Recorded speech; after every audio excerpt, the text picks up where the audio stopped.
Hello there. So you want to know how you can simply go ahead and reset your password on your Plex account from your mobile device? This is the only video that you'll ever need to watch on the internet. So with that being said, let's just get straight into the video. First things first, let me make sure that you've already downloaded your Plex app. So go to App Store and simply search for Plex and simply go ahead and download and install it. Now, once you've done that, simply go ahead and tap on Open, and you're going to be on this page right over here where you want to simply tap on Sign In. Click on continue and you're going to be taken to this page right over here.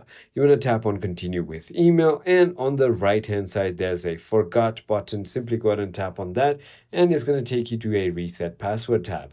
Now all you need to do is simply go ahead and enter your email address, and Plex will send you an email with a verification code or a link to simply reset your password. So I hope this video was helpful to you. If it was, hit that like button and I'll see